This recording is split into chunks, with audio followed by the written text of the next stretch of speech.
can do the Mexican wave with my stomach or make myself look pregnant.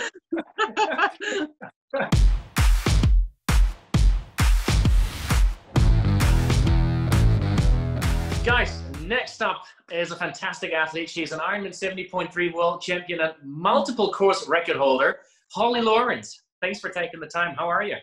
Hey, yeah, doing good. All I have is time at the moment, so easy to schedule in. So much time. Where are you stuck? I'm in Santa Monica, California, so not a bad place to be. All the pools are shut here, but lucky to still get in the ocean and can still train outside and get in the sunshine, even though adopting the new social distancing thing. So you're still allowed outside? Yeah, as long as we're not in contact with anyone. So that's kind of normal for me, being out on a ride with just like one earphone, listening to a podcast or something, looking like a crazy person, laughing at myself. So yeah, it's not too much different, just the pool being closed and swimming in the ocean is kind of new. But everyone's dealing with, you know, obstacles right now and having to just alter and adapt whenever possible. And you know, we may be stuck inside soon. Like, are you stuck inside? Oh, I'm stuck. For me, it's proper. I'm in Spain, so I literally, like, when I leave the supermarket, I need to bring a receipt because there's the timestamp on there, so I can prove I've not been walking around in circles, but go straight back to my apartment. Yeah. So we've got a proper. Oh, can you exercise outside? Not a chance. Absolutely not. Yeah, so there's no outside running. We've, like, everybody here, I think by now has watched those videos with like liquid soap and water on the ground. Oh my God. That indoor treadmill. I tried it the other day with a bike. Even that works if you don't have a turbo. Really? Don't do that at home. It's not safe, but no, it works. It's not safe. I saw someone doing the whole running thing, and like I nearly saw like 2 near misses where they were gonna like bash their face on the cabinet. So I'm like, yeah, maybe not. Yeah, exactly.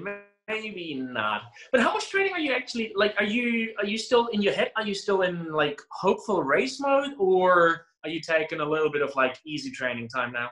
With all this uncertainty, it sits well with me to like kind of keep as much as my normal routine as possible. I think it's totally individual. Like, some people are going to take a break right now, knowing that you're not going to be racing for a couple of months. Personally, if I'm taking a break, I'd rather go to some exotic country and get to do whatever the hell I want to. So keeping as like much normalcy as possible for me is good, even though it's, you know, changing or whatever, because races aren't going to be for a couple of months and we have no idea when the first race is going to be. Like, I have to kind of back it off a little bit. I'm enjoying a bit more wine at night, chocolate, candy, like kind of like in winter mode, keeping my usual training kind of just like week on week, so it's familiar and normal, but not stressing about training. And like on Monday's my recovery day. Tuesday I woke up, felt tired, and I called it Monday part 2. And now every day has been like shifted back because days don't mean anything anymore. So today it's really Friday, but to me it's Thursday, and like that's okay. It's really weird. Like, you asked me what day of the week it is. I have no idea. It was like, I woke up this morning and I wanted to go to so we're allowed to go to the market, which we have twice a week. And I walked there and I realized it wasn't Tuesday. It was Thursday and there was no market. Yeah. We have no concept of time anymore. There's nothing to delineate like a day from another day. And then you're like, I have no idea. Like, we could have been in this for weeks already. And like, I have no idea. It is crazy. Literally, it's like when you see all those videos online of people like having a diary or something, they're now getting to the point of like lockdown day, whatever. Don't know. Yeah, it's all over. But I mean, it's funny. What? Sorry? Are you okay with it, or do you struggle a little bit with being semi-locked down, not knowing what's going on? I am like surprisingly really okay with it. I think like I like it's not caused by myself. Like, first of all, it's not like when I'm injured it means I up. It's causing chaos in everyone and to everybody's lives that you're just like, there's nothing you can do. It's totally out of your control. You had that injury phase and you had that time of forced like downtime as well, and you've proven to yourself that you come back. Does that help now? Yeah, definitely. And like just perspective. Like I remember when I was in that, I thought it was like my life was over. It was the worst thing ever, you know, like how could I be this unlucky or whatever? But like I'm so grateful that that happened to me, because it was like my biggest learning, even like the year after or whatever. That, and like ultimately I, you know, I really accrued that time that I needed that forced break. So I feel like, you know, it happened for a reason anyway, and I learned a lot of lessons. But like even when you're in it and it seems bad, and so I suppose like I've kind of experienced that something like this, you're like, yeah, it's not gonna last forever. Like even if it's a whole year, that sucks, but it's fine. It's going to be fine. Like it sucks for everyone, and things can suck, but you can see the like good in things, and there's going to be something good that can come out of it. And even if you can't see it yet. Yeah, absolutely. I mean, that's all we can hope for. That's for sure. Let's see. It's weird. It's like you said, you know, like the great thing about it, it sounds wrong saying it, but like one of the exciting things about it is it's not been there. Like nobody really knows what's after this. So it'll be very interesting to see. Yeah. It's funny because like, you know, you're just waiting to like get snippets of news and information, and all trying to then become like, you know, knowledgeable about something that you just don't have a clue about. And like to this point, I am 90% sure I've already had coronavirus. Like in December after Bahrain, I got like a horrific flu, and I've never had like the flu before. And it like landed me on my ass for like 3 weeks. It developed into pneumonia. I had a back injury after it. So like, I feel like I had the, but maybe that just helps me right now, thinking like, I'm not that scared. I've already had it. Yeah, but I've had it. I'm done with that. It's good. Yeah. Have you, be honest with me, have you done any of those gazillion Instagram challenges yet? Have you participated? Have you managed to stay away? I did the standard press-up challenge. I mean, you can do that. Although everyone then messaged me saying you counted to 9. And I was like, oops. It was meant to be 10. I clearly can't count anyway. And I squatted my boyfriend. You squatted your boyfriend? Well, they weren't like all the way down, but still. What other challenges are there? Oh, there is so much. It's crazy. Now the push-up has moved to doing it on cans, and it started on 4 cans. Now you're doing it on 3 cans with like the feet together on 1. I've been working on 2 cans today, hands and feet together, and failed miserably at it. I should have filmed that. Terrible. There is coffee art is happening right now. Yeah, like latte art. You can like create pretty hearts and things like that in there. People are getting creative. Yeah. People are getting really, you've got more reason to, because you really can't get out and exercise. It is really, really weird. I started literally documenting myself throughout the day a little bit, just to like afterwards look at it and see how insane I've actually gotten. So I mean, like it's going to be a thing. Like, how are you pre-quarantine, post-quarantine? Like, what the difference was? Oh yeah, like we're gonna look back in this in years' time. Like, I do during the quarantine, and you'll all have this like individual story, and like how amazing it is. Like you're all connecting with friends now because all you have is time, and you're kind of craving that connection. That it's pretty amazing. That I know I haven't FaceTimed that much in my life. Yeah, it's like I'm constantly on video calls like that.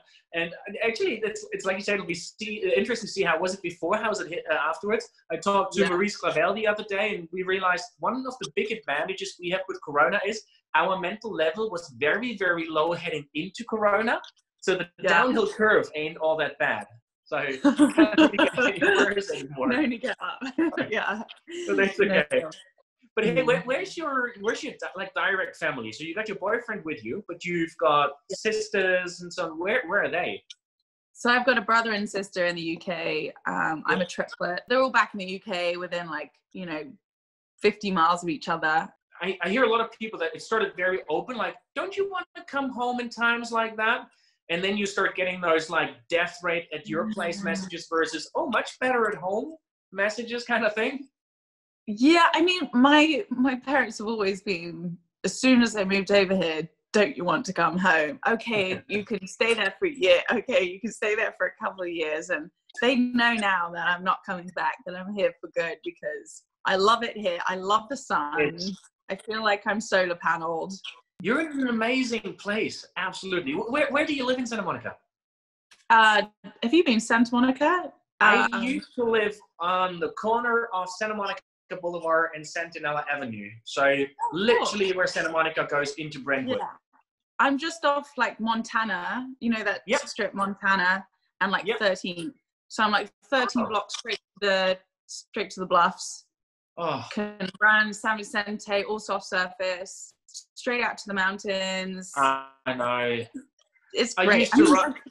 It's really expensive, but I feel like it's just like a sunshine tax here. That's just, it's so easy. Training's great. It's just a lifestyle. It is just a lifestyle. Absolutely. I used to roll down Montana on my longboard down to the beach and then go to the traveling rings and things like that. Yeah. Do you expect like proper lockdown? No, I don't think so. I mean, so the first day that they said we can still exercise, like it was on the weekend, that everyone like packed out trails. I was out riding my bike, and like all the car parks at like trailheads and like beaches and everything were packed. And like, we've never seen so many people. You'd think it's like middle of summer and like all the tourists are in and everything.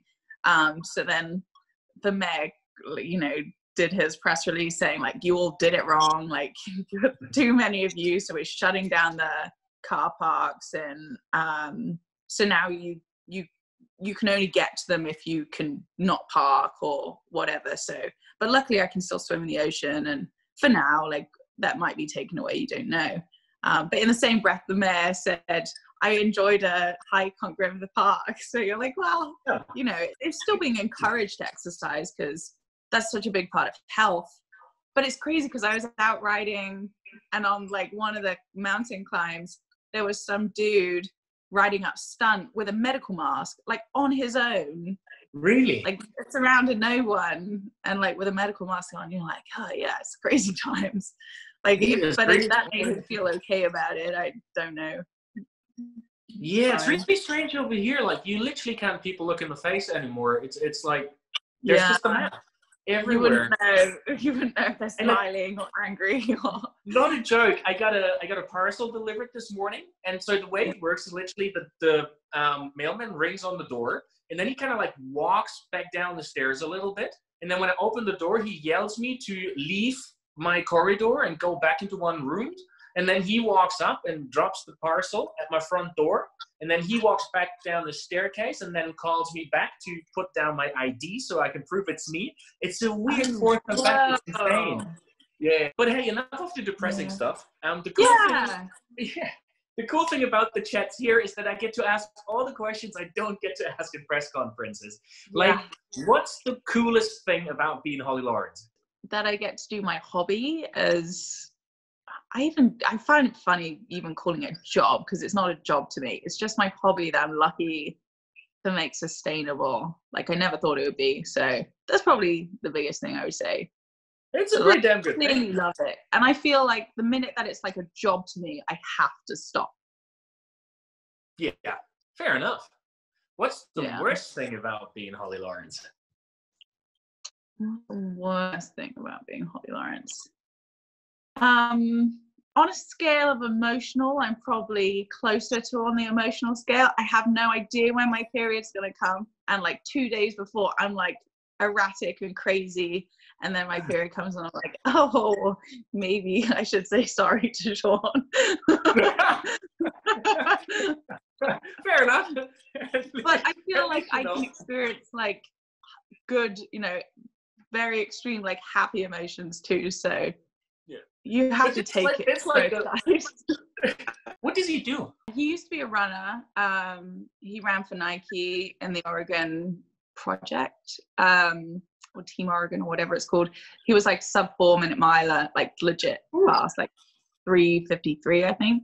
And then went into ITU triathlon, trying to make the Olympics. He's American. And then when I came here in 2016, so I was here like 15. In 2016, like we were swimming at the same place, and then he was getting injured a lot, and we were like friends and everything, and then he was like coaching me for running, and then just like being my full-time like training partner up until like 70.3 worlds when I won. And then was kind of like on his way out of sport, and now he works for Zwift.